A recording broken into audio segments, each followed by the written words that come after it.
ఒక మతానికి, ఒక దేశానికి, ఒక ప్రాంతానికి, ఒక వ్యక్తికి కాదు, ఆయన అందరికీ ప్రభు.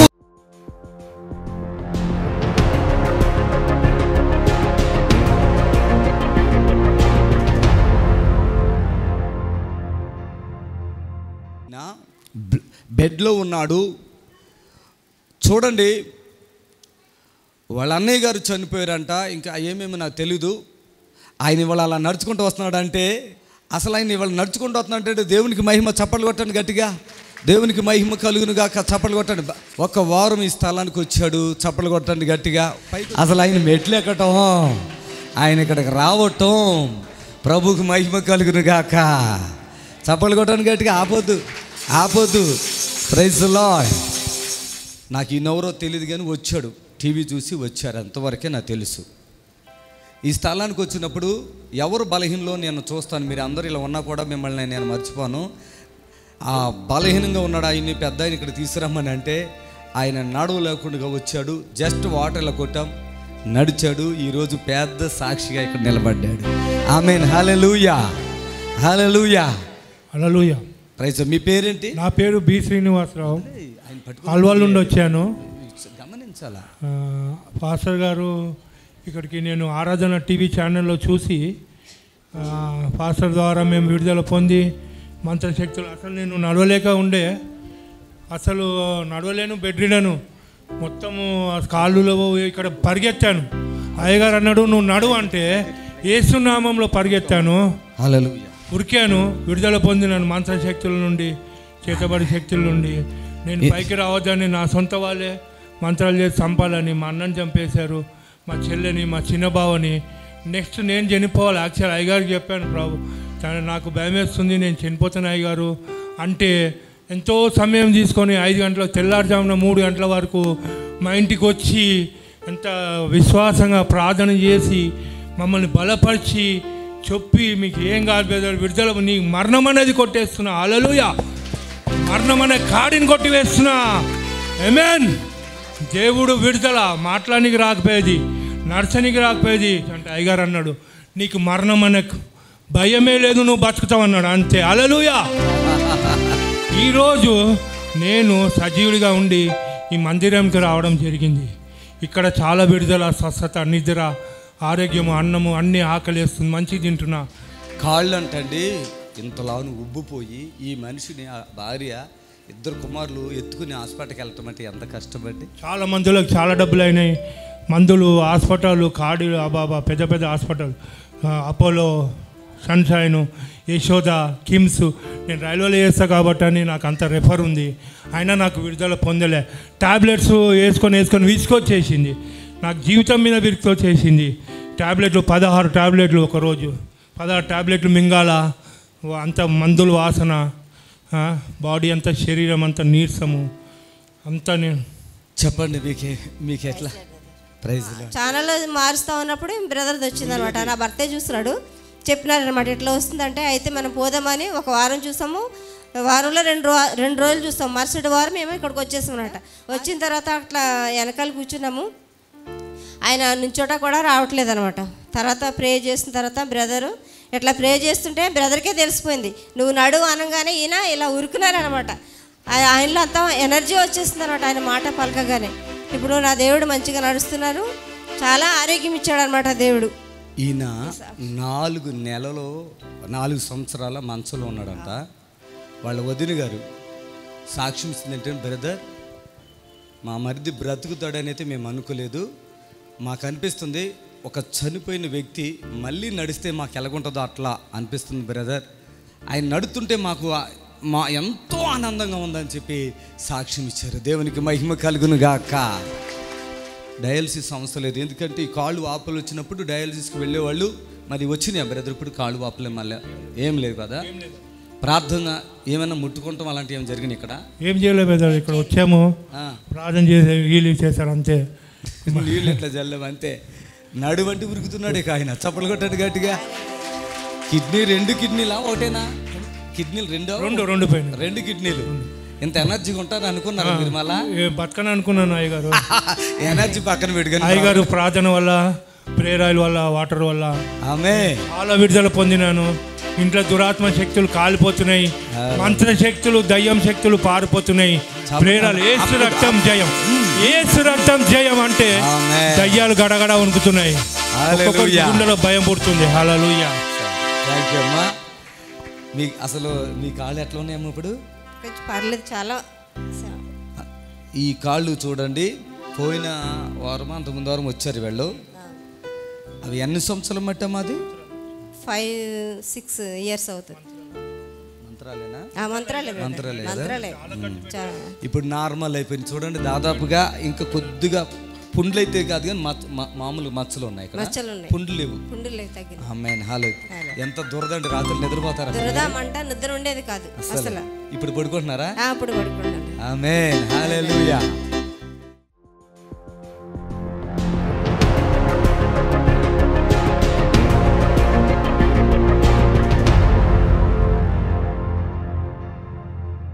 ఒకసారి రామ్మ, నువ్వు రా. ఈ బిడ్డ అమలాపురం నుంచి వచ్చింది ఇక్కడికి. అమలాపురం నుంచి ఎలా వచ్చిందో రోజు మన టీవీ ప్రోగ్రాం చూస్తుందంట, రోజు మన టీవీ ప్రోగ్రాం చూస్తుందంట. ఈ బిడ్డ అమలాపురంలో టీవీ పెట్టుకుంటుంది. భర్త ఎక్కడో బయట దేశంలో ఉంటాడంట, బయట ఉంటాడు. 3 పిల్లలు, చిన్న చిన్న పిల్లలు. ఈ కడుపు చూస్తే గర్భిణీ స్త్రీలాగా కడుపు పెద్దగా వచ్చేసింది. ఎందుకంటే లివర్ ప్రాబ్లం అంట, గ్యాస్ ప్రాబ్లం అంట, పచ్చకామర్లు అంట. ప్రియులారా గమనించండి, హాస్పిటల్కి వెళ్ళి డాక్టర్కి చూపించుకుంటే ఇలా ఉందమ్మని పరిస్థితి. లోపల ఆ కడుపులో ఎట్లా ఉండేదమ్మా? ఇంత పిల్లోడు బిడ్డ తిరిగినట్టుగా గెడ్డ, కడుపులో గెడ్డ తిరుగుతూ ఉండేదంట. ఆ బిడ్డ దగ్గర డబ్బులు లేవు. ఈ టీవీ ప్రోగ్రాం చూసినప్పుడల్లా నీకేమనిపించేది? టీవీ ప్రోగ్రాం చూసినప్పుడల్లా నేను ఎక్కడికి వస్తే స్వస్థత పడతానని చాలాసార్లు ఫోన్ చేసి, విశ్వాసం చాలా సార్లు ఫోన్ చేసినట్టు విశ్వాసం. ఆ విధంగా ఆ ఫోన్లో ప్రార్థన చేస్తుంటే మొత్తం మీద ఎట్లయితే దైవజనుడి దగ్గరికి వెళ్ళాలని ఆ బిడ్డ విశ్వాసంతో వచ్చింది. మొత్తం మీద వచ్చి ఇక్కడ ప్రార్థన చేయించుకుంది. ముఖం ఇట్లా లేదండి, ముఖమంతా అదో రకంగా అయిపోయి శరీరం అంతా నీరసంగా వచ్చేసాం కదా. తిండి తినేదాని అమ్మ అసలు ఆకలి లేదు. ఆకలి లేక కడుపు ఎంత ఎత్తున ఉబ్బిపోయి ఆకలి లేక ఆ బిడ్డ భయంకరంగా బాధపడుతూ వచ్చిందంట. ఈమె ఒక నిర్ణయం కూడా తీసుకుని వచ్చింది ఈ స్థలంకి. నేను 2-3 చర్చిలుగా అయితే తిరిగాను అయ్యారు. హైదరాబాద్ అయితే 2 సార్లు వచ్చాను. నేను 2 సార్లు వచ్చాను. రాజమండ్రిలో పాస్టర్ గారి దగ్గరికి వెళ్ళాను. ఇక్కడికి లాస్ట్ ఫైనల్ ఏమనుకున్నానంటే స్వచ్ఛత పడతాను, లేదంటే నా బిడ్డలో 3 నేను 4 కూడా చచ్చిపోదామని నిర్ణయం అయ్యారు. భర్త లేడు, అన్నం లేదు. గమనించారు? అన్నం లేదు, భర్త లేడు. ఆయన మాట్లాడితే ఈ రోగాలను చూసే ఆమెను, నా మరదలు అయితే చచ్చిపోయింది, నా మరదల్లా నువ్వు కూడా చనిపోతావు ఏదో రోని, మాటకి నువ్వు ఎప్పుడైనా చనిపోతావు అన్న మాట, రెండో మాట ఎప్పుడూ రాలేదు అయ్యారు. అలాగనే అనేవారు. అసలు ఇక్కడ ఇవాళ మరి తగ్గిపోయి అన్నం తింటున్నావా? ఎట్లా అయింది? అన్నం తింటున్నాను అయ్యారు. ఆకలేస్తుంది బాగా. నిద్ర కూడా రాత్రి నిద్రపోయాను అయ్యారు చర్చిలో కూడా.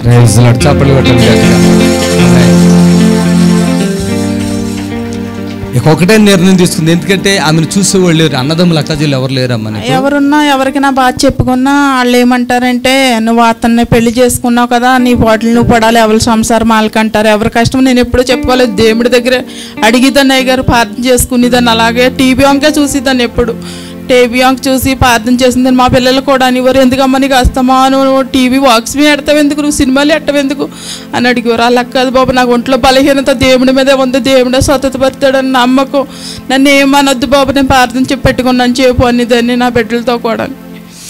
నా చిన్నపిల్ల అయితే కనుక అనేది మన వాక్స్ మీద ఉందమ్మమ్మ, ఆ పిల్ల కూడా దుప్పుడు వేసుకుని ప్రార్థన చేసుకునేది అయ్యారు. నా చిన్న బిడ్డ ఇప్పుడు అయితే పండుకుంది అక్కడ. ఈ స్థలానికి చాలామంది అదే నిర్ణయం తీసుకుని వస్తున్నారు. ఇక ఇంతమంది సేవకులను చూసాం, ఇన్ని చర్చిలకు వెళ్ళాం, ఇంతమంది మాంత్రుల దగ్గరికి వెళ్ళాం, ఇక ఎక్కడికి వెళ్ళినా తగ్గట్లేదు. ఈ దైవజనుడు చెప్తున్న మాట ప్రకారంగా నేను వెళ్తా. ఇక అక్కడికి వెళ్ళాక నాకు తగ్గపోతే ఇక నేను అక్కడి నుంచి వచ్చి చచ్చిపోతా అనే నిర్ణయం తీసుకునే ఈ స్థలానికి వస్తున్నారు. కానీ దేవుడు ఆశ్చర్యరీతిగా బాగు చేస్తున్నాడు. ఆమేన్. హల్లెలూయా. ప్రభునందు ప్రియులారా, నజరుడు యేసు నామములో మీ అందరికీ హృదయపూర్వకమైన వందనాలు తెలియపరుచుకుంటున్నాను. యేసు ఆశ్రయపురం గుర్రంగూడ ఎల్బీ నగర్ దగ్గర హైదరాబాద్లో ప్రతి శనివారం కూడా స్వస్థత, విడుదల, అభిషేకం ప్రార్థనలు జరుగుతున్నాయి. ఎంతోమంది ఆ స్థలానికి రోగులను తీసుకుని వచ్చి అద్భుతమైనటువంటి విడుదల పొంది సంతోషంగా వెళుచున్న అంతర్శక్తులతో పీడింపబడుతున్నట్లయితే, ఏదైనా చీకటి శక్తులతో పీడింపబడుతున్నట్లయితే రండి, నజరేయుడేసు నామములో స్వస్థత పొంది వెళ్తుంది. Amen. God bless you. Hallelujah. ఈరోజు హానోకు దేవునితో నడిచాడు. ఈరోజు నేను చెప్తున్నాను, మోషే గురించి కూడా మనం కొన్ని విషయాలు మనం చూసినట్లయితే చూడండి, ఆత్మీయులను దేవుడు ఎలా ఉంచుతాడో చూడండి. చనిపోయిన తర్వాత కూడా మోషే మరలా వచ్చాడు. మీరు మత్తయి సువార్త 17:3 చదవండి. అక్కడ ఇదిగో మోషేయు ఏలియాయు వారికి కనబడి ఆయనతో మాట్లాడుచుండిరి. Praise the lord. హల్లెలూయా. ఎవరెవరంట చెప్పండి, మీరు చెప్పాలి, నేను చెప్తాం కాదు. ఎవరెవరు కనపడ్డారు? మోషేయు ఏలియాయు. Praise the lord. హల్లెలూయా. ప్రియమైన దేవుని బిడ్డలారా, వీళ్ళు చనిపోయారు కదా, చూడండి, వీళ్ళు చనిపోయారు. కానీ చూడండి, దేవుల్లో ఉన్న వాళ్ళ యొక్క కృప మహిమ చూడండి. వాళ్ళు అందుకు నా యందు విశ్వాసం ఉంచేవాడు చనిపోయినను బ్రతుకును, బ్రతుకు నా యందు విశ్వాసం మరి అన్నట్టుగానే చనిపోడు. ఈరోజు తల్లి గర్భంలో పుట్టిన ప్రతి ఒక్క మనిషి చనిపోవాలి, సమాధి చేయబడి. ఎందుకంటే మన్ను అయినది వెనుకటి వల్లనే మన్ను అవుతుంది, కానీ ఆత్మ తాను దయచేసిన దేవుని వద్దకు వెళ్ళిపోతుంది. హల్లెలూయా. ఇక్కడున్న ప్రతి శరీరము కూడా, ఇక్కడున్న ప్రతి ఒక్క దేహం, ఈ యొక్క శరీరము ఖచ్చితంగా ఈ ఆత్మను వదిలి వెళ్ళిపోతుంది. ప్రియులారా గమనించండి, ఈ శరీరం ఎప్పుడైతే ఈ ఆత్మ ఈ శరీరాన్ని విడిచిపెట్టేస్తుందో ఈ శరీరం కుప్పకూలిపోద్ది, అంతే. ఏం లేదు ఇక్కడ, తెలుసా? ఏం లేదు, అయిపోయింది. చనిపోయాడు, వెళ్ళిపోతాడు దేవుని దగ్గరికి. మన్ను అనేది వెనకటి వల్లే మన్ను అయిపోతుంది. ఆత్మ తాను దయచేసిన దేవుని వద్దకు వెళతాడు. Praise the lord. హల్లెలూయా. ఆత్మ తాను దయచేసిన దేవుని వద్దకు వెళతాది. ఈ శరీరంలో మనం ఉన్నప్పుడు మరి ఈ శరీరాన్ని విడిచిపెట్టేసి మనము దేవుని దగ్గరికి వెళ్ళిపోతాం. నిజంగా అసలు ఒక క్రైస్తవుడికి దేవుని యొక్క కృప ఎంత అద్భుతం. Praise the lord. Hallelujah. Hallelujah. దేవుని కృప, మరి ప్రతి క్రైస్తవుడికి దేవుని కృప ఉంది. నిజంగా క్రైస్తవుడిగా పుట్టడం చాలా గొప్ప. కానీ ఇక్కడ ఒక మాట నేను చదువుతున్నాను, మొదటి దశలోని 4వ అధ్యాయంలో, సోదరులారా, నిరీక్ష లేని ఇతరుల వలె మీరు దుఃఖపడుకుంటూ నిమిత్తము నిద్రించున్న వారిని గూర్చి మీకు తెలియబడుకుంటుట మాకు ఇష్టం లేదు. యేసు మృతి పొంది తిరిగి లేచిందని మనము నమ్మిన ఎడల అదే ప్రకారము యేసునందు నిద్రించిన వారిని దేవుడు ఆయనతో కూడా వెంట పెట్టుకుని వచ్చును. ఆమేన్. హల్లెలూయా. హల్లెలూయా. ఇక్కడ చూడండి, ఇంకొక మాట నేను చదువుతున్నాను. 16 ఆర్భాటముతోనూ ప్రధాన దూత శబ్దంతోనూ దేవుని బోరుతోనూ పరలోకం నుండి ప్రభు దిగివచ్చును. క్రీస్తు నందుండి మృతులైన వారు మొదట లేతురు, ఆ మీదట సజీవులైన నిలిచి ఉండి మనము ఆయనతో కూడా ఏకంగా ప్రభుని ఎదుర్కొనుటకు ఆకాశ మండలమునకు మేఘముల మీద కొనుకోబడదుము. కాగా మనము సదాకాలము ప్రభుతో కూడా ఉందుము. చప్పలు కొట్టి ప్రభుని కనపరచండి. ఆమేన్. హల్లెలూయా. చూడండి, మీరు అనుకుంటారు నేను చెత్తోని, నేను పనికిమాలని అనుకుంటారు కదా. అవును, నిజమే. కానీ అది కాకపోతే ఇప్పుడు ఇక్కడ అనొద్దు.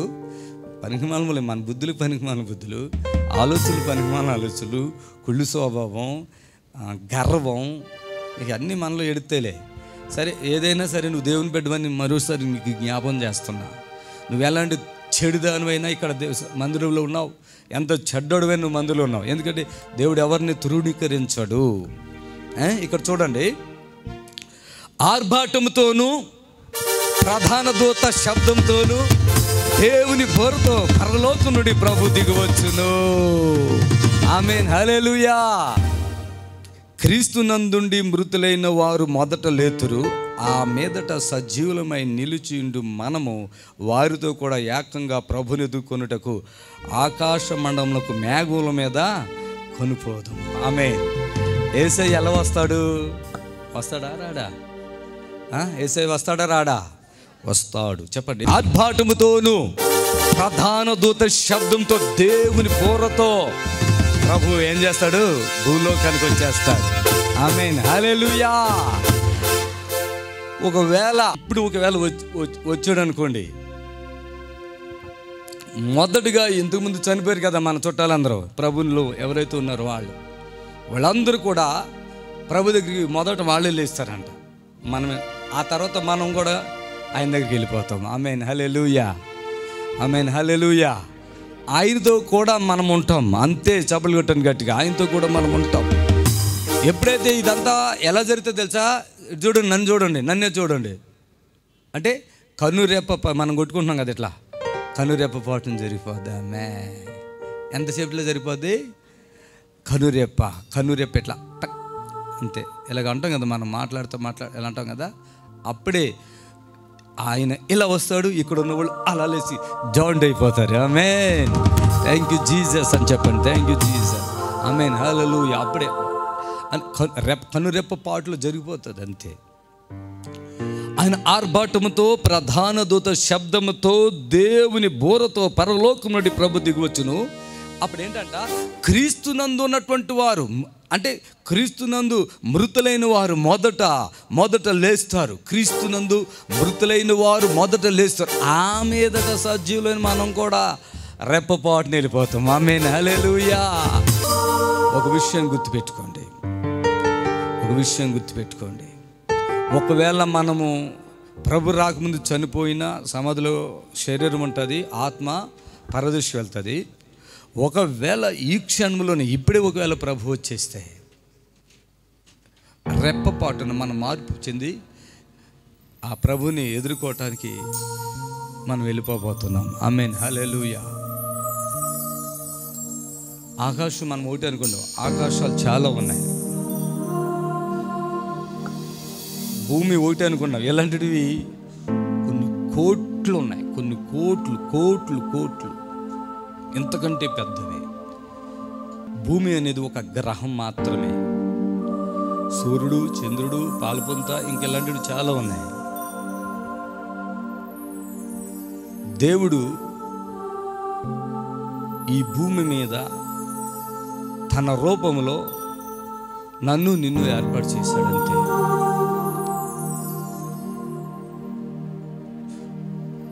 మనము ఆయనతో ఉండటానికి చేసుకున్నాడు. ఆయన ఆదామును అట్లాగే చేశాడు, నాతో ఉండాలని. ఒంటరిగా ఉండటం మంచిది కాదు అనుకుని మళ్ళీ ఒక వెమ్ముకొని తీసి అక్కడ మళ్ళీ ఒక స్త్రీనిగా ఏర్పాటు చేశాడు. ఆమె ద్వారా మళ్ళా శోధన వచ్చింది. అప్పటి వరకు దేవునితో ఆదాము అవ్వ దేవునితో చక్కటి ఒక అనుబంధం కలిగినటువంటి వారు ఉన్నారు. ఎప్పుడైతే వాళ్ళు పాపం చేశారో ఆ దేవుని మహిమను వాళ్ళు చూడక వెనక్కి వెళ్ళిపోయి ఆ చెట్ల ఆకుల మధ్యలో దాక్కుని అదమా అదమా అదమా అని పిలిస్తే, అదమా అని పిలిస్తే లోపల ఎక్కడో దాక్కుని చెప్తున్నాడు, ప్రభువా. అర్థమైపోయింది ప్రభుకి ఏం జరిగింది ఏంటో. ప్రియులారా గమనించాలి, హాను కలలేడు. తన సంసారంలో ఉన్న దేవునితో నడిచాడు, మరణం చూడకుండానే దేవుని దగ్గరికి వెళ్ళిపోయాడు. ఆమేన్, హల్లెలూయా. అబ్బా, యోహాను సువార్తలో నికోదేమని ఒక ఆయన ప్రభు దగ్గరికి వస్తాడు. 3వ అధ్యాయం 1వ వచనంలో, యూదుల అధికారి నికోదేము పరిసయ్యుడు ఒకడు ఉండేను. అతడు రాత్రి యందు ఆయన యొద్దకు వచ్చి, బోధకుడా, నీవు దేవుని యొద్ద నుండి వచ్చిన బోధకుడు అని మేము ఎరుగుదుము. దేవుడు అతనికి తోడి ఉంటేనే కానీ నీవు చేస్తున్న సూచక్రియలను ఎవడనూ చేయలేడు ఆయనతో చెప్పాను. అందుకు యేసు అతనితో, ఒకడు క్రొత్తగా జన్మిస్తేనే కానీ అతడు దేవుని రాజ్యం చూడలేని నీతో నిశ్చయంగా చెప్తున్నాను నేను. అందుకు నికోదేము, ముసలివాడైన మనుషుడు ఎలాగూ జన్మింపగలడు? 2వ మారు తల్లి గర్భమందు ప్రవేశించి జన్మింపగలడా అని ఆయనను అడుగగా, యేసు ఇట్లనేను, ఒకడు నీటి మూలంగాను ఆత్మ మూలంగాను జన్మిస్తేనే కానీ దేవుని రాజ్యంలో ప్రవేశించలేడని నీతో నిశ్చయముగా చెప్తున్నా. ఇక్కడ చూడండి, శరీరం మూలముగా జన్మించినది శరీరమును, ఆత్మ మూలంగా జన్మించినది ఆత్మనై ఉన్నది. మీరు క్రొత్తగా జన్మింపవలెనని నేను మీతో చెప్పినందుకు ఆశ్చర్యపడవద్దు. గాలి తనకిష్టమైన చోటుకి విసురును, నీవు దాని శబ్దం విందువే కానీ అది ఎక్కడి నుండి వచ్చునో ఎక్కడికి పోవునో అది నీకు తెలియదు. ఆత్మ మూలంగా జన్మించిన ప్రతివాడును అలాగే ఉన్నాడనేను. ఆమేన్, హల్లెలూయా. గాలి ఎటు వస్తుందో ఎటు వెళ్తుందో ఎవరు చెప్పలేం. ఎటు నుంచి వస్తుందో చెప్పలేం, ఎటు వెళ్తుందో. కొద్ది సమయంలో అటు నుంచి ఇటు వస్తుంది, కొన్ని సమయంలో ఇటు నుంచి ఇటు వస్తుంది, అటు నుంచి ఎన్ని మూలల నుంచైనా వస్తుంది గాలి. ఎటు వెళ్తుందో కూడా చెప్పలేము. శబ్దం వింటాం, అరే గాలి వచ్చేస్తుంది అంటాం, ఈ డోర్ మోస్తాం, ఇది మూసేది ఆగుదా, అటు నుంచి వస్తుంది మళ్ళీ. Praise the lord, hallelujah. ఆత్మ మూలంగా జీవించే ప్రతి ఒక్కరాలుగా ఉండాలి. ఈ భూలోకం ఏదో సంపాదించాలనో కూడబెట్టాలనో దాచుకోవాలని ఉంటే నా కూతురే తినాలనో నా కొడుకే తినాలనో మేమే గొప్పవాళ్ళు కావాలనో అనుకుంటే జాగ్రత్త జాగ్రత్త. ఆత్మ మూలంగా జన్మించిన ప్రతి ఒక్కడు ఈ భూలోకంలో సంపాదన కోసం ఎప్పుడు ఆలోచన చేయడు. అవసరతలు మాత్రమే తీర్చుకుంటాం, ఇంకంతకు మించి లేదు. గుర్తుపెట్టుకోండి, ఆత్మ మూలంగా జన్మిస్తే అలా ఉంటాం. అలాగే మన ముందున్నటువంటి వారు ఆత్మీయంగా ఉన్నారు, పరిశుద్ధంగా ఉన్నారు, నీతిమంతులుగా ఉన్నారు, నిందారహితులుగా ఉన్నారు. అందుకని వెళ్ళిపోయారు వాళ్ళు దేవుని దగ్గరికి. ఆమేన్, హల్లెలూయా. నా కళ్ళల్లో నుంచి నీళ్ళు వస్తూ ఉంటాయి. ఒక సందర్భంలో మోషే ఎంత భారమ కలిగిన ప్రవక్త కదా, దైవజనుడు కదా. వాళ్ళు తప్పు చేస్తే కూడా మనకి ఇప్పుడు ఎవరినైనా ఇక్కడ లీడర్ పెట్టామనుకోండి, అంటే సంఘ పెద్దను పెట్టామనుకోండి, ఈ సిస్టర్ అట్లా, ఆ బ్రదర్ ఇట్లా, ఈ బ్రదర్ ఇట్లా అని చెప్తాడు. అందుకే మనకు సంఘ పెద్దలే లేరు. సోదు చెప్తూ ఉంటారు, తలకెళ్ళ నొప్పి, ఏదేదో చెప్తూ ఉంటారు, ఇక వినలేం. ఇవాళ మన దగ్గర అక్కడ రోజుకి అడ్డ మీద 15 మంది పైన పనిచేస్తున్నారు. వాళ్ళ లోపల స్వభావాలు చూస్తాను. అందరికీ నేను డబ్బులు ఇస్తూ ఉంటాను, అందరూ అలా వస్తారు, చూస్తాను. వాళ్ళలో ఒకరి మీద ఒకరికి కొంతమందికి కుళ్ళులు ఉంటాయి. వాళ్ళు ఎంత ఈర్షిగా మాట్లాడతారంటే, సార్ అని పని రావు సార్ తీసి అంటారు. చేయని అయ్యా, వాళ్ళు ఎంతో కష్టపడుతున్నారు, మనమిచ్చేది కొద్దిగానే, వాళ్ళు ఎంతో కష్టపడుతున్నారు. దేవుడు చెప్తాడు, ప్రతి వారిని నువ్వు ప్రేమించాలి. అర్థమైందా? కొంతమంది పని చేస్తుంటే నిలబడి చేయమ్మా ఇంకా కొంచెం ముందుకు చేయండి. నేను అంటాను, జాగ్రత్తగా చేసుకోండి అని చెప్తా. 15 మంది పనివాళ్ళు అడ్డా మీద వచ్చారంటే మాట వింటారా? ఒకళ్ళిద్దరిని తెత్తేనే మేము చేయలేము. కానీ దేవుడు ఆ పద్ధతి నేర్పించకపోతే, హల్లెలూయా, దేవుడు ఆ ప్రేమను మనకు తెలియపరచకపోతే, మోషే అంటాడు, వాళ్ళు తప్పు చేస్తే దేవుడు చెప్తాడు, వాళ్ళు నేను సంహరించేస్తున్నాను. ప్రార్థన చేసి, అయ్యా వాళ్ళని సంహరించవద్దు. అప్పుడు అన్ని జనులు ఏమనుకుంటారు తెలుసా? దేవుడికి చెప్తున్నాడు, ఒకవేళ కానీ నీవు కానీ వాళ్ళని అరణ్యంలో సంహరించేసినట్లయితే మొదటగా జీవగ్రంథంలో నుంచి నా పేరు తీసేయి అంటాడు. ఎంత సాత్వికం, ఎంత దేనత్వం, ఎంత మంచితనం. ఈరోజు మనము ఒకరి మీద ఈర్ష్య పడటం, ఒకరిని కఠినంగా ఒకరి గురించి ఆలోచన చేయటం, ఒకరి గురించి మనము అలా లేనప్పుడు అబద్ధాలు చాలా చెప్పుకుంటాం. చాలా దేవునికి ఇష్టం లేదు. ఒక నాయకుడు ఎప్పుడు కూడా వాళ్ళని క్షమించి వాళ్ళని ప్రేమించేవాడుగా ఉండాలి. ఆమేన్, హల్లెలూయా.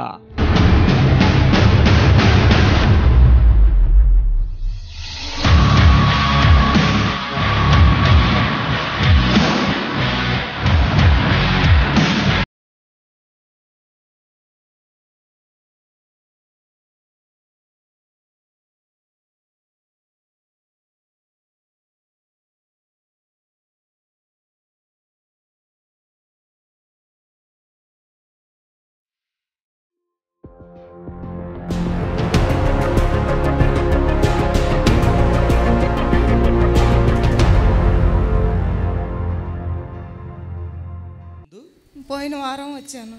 పోయిన వారమా? పోయిన వారమే వచ్చాను నేను. ఆరోగ్యం బాగలేదు నాకు. ఇప్పుడు కాదు 10 సంవత్సరాల నుంచి కడుపులో గెడ్డలు ఉన్నాయి అని చెప్పారు డాక్టర్లు. ఇక నేను పోయి చూపించుకుంటుంటే ఆపరేషన్ చేయాలి అని అన్నారు. ఇంకా అప్పటి నుంచి దేవుడిని నమ్ముకున్నాను. దేవుడే తీసేస్తాడని దేవుడిని నమ్ముకుని దేవుడి మీద భారం వేసుకున్నాను. మన టీవీ కార్యక్రమంలో చూశాను కదా. ఇంకా ఇక్కడికొచ్చిన తర్వాత మీ చేత ప్రార్థన చేయించుకున్నాను. కడుపులో నొప్పి తగ్గిపోయింది. ఇక టాబ్లెట్ వేసుకోవటమే మానేసాను. అంటే కడుపులో నొప్పి అంటే బ్లీడింగ్ ప్రాబ్లమా? Bleeding problem. ఎన్ని సంవత్సరాలు అది చెప్పాలి? 20 సంవత్సరాల నుంచి. 20 సంవత్సరాలది ఇక్కడ ఒక్క ప్రార్థనకే తగ్గిపోయిందా? తగ్గిపోయింది. టాబ్లెట్లు వేసుకున్నారు కదా? టాబ్లెట్లు ఎప్పటి నుంచో వేసుకుంటున్నాను. మన ఇక్కడికి వచ్చినాక ప్రార్థన చేయించుకొని పోయినాక టాబ్లెట్లు వేసుకోవటం మర్చిపోయాను. కడుపు నొప్పి తగ్గిపోయింది. ఆమేన్, హల్లెలూయా. మీ బాబుని తీసుకొచ్చినట్టు? బాబు ఉన్నారు. మీ భర్త చనిపోయాడా? లేరు, ఉన్నారు. ఎయిడ్స్ పెట్టిపోయారు. ఆంధ్రాలో ఉన్నారు. నాకు గుర్తున్నారు మీరు. ఇప్పుడు మీరు ముఖం కూడా మారిపోయింది. పోయిన వారం 20 సంవత్సరాలుగా రక్తస్రావణ రోగంతో ఈ బిడ్డ ఉంది. భర్త ఇడిచిపెట్టేశాడు. ఈ బాబు ఆ తల్లిని పోషిస్తున్నాడు. ఇప్పుడు ఆరోగ్యం బాగుండటం లేదు కదా. మమ్మీకి ఇప్పుడు పర్వాలేదు, మంచిగా. అంతకుముందు ఒకటే నొప్పి, కడుపులు నొప్పి అల్లాడిపోయేది. ఇక్కడికి రాగానే ప్రార్థన చేయించుకుంది. ఇంటికాడికి పోయాం. మీరు ఇచ్చిన డబ్బాలో నీళ్ళు ఉన్నాయిగా, అవి ఇంటి చుట్టూరు చల్లంగానే మంచిగా ఉంది.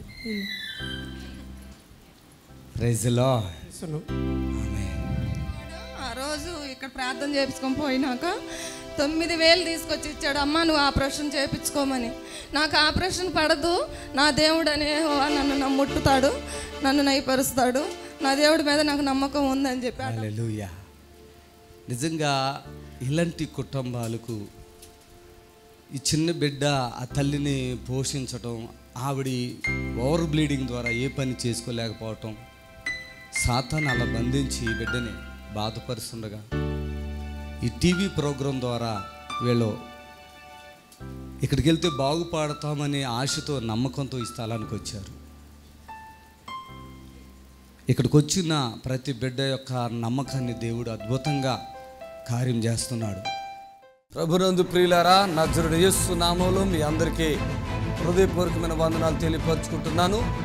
యేసు ఆశ్రయపురం గుర్రంగూడ ఎల్బీ నగర్ దగ్గర హైదరాబాద్లో ప్రతి శనివారం కూడా స్వస్థత, విడుదల, అభిషేకం ప్రార్థనలు జరుగుతున్నాయి. ఎంతోమంది ఆ స్థలానికి రోగులను తీసుకుని వచ్చి అద్భుతమైనటువంటి విడుదల పొంది సంతోషంగా వెళుచున్న అంతర్శక్తులతో పీడింపబడుతున్నట్లయితే, ఏదైనా చీకటి శక్తులతో పీడింపబడుతున్నట్లయితే రండి, నజరేయుడు యేసు నామములో స్వస్థత పొంది వెళ్తుంది. ఆమేన్. God bless you.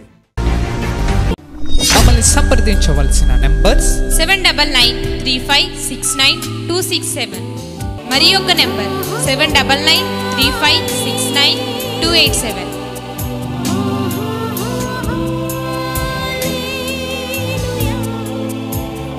మా అడ్రస్ ఎల్బీ నగర్ నియర్ బిఎన్ రెడ్డి, గుర్రంగూడ, హైదరాబాద్.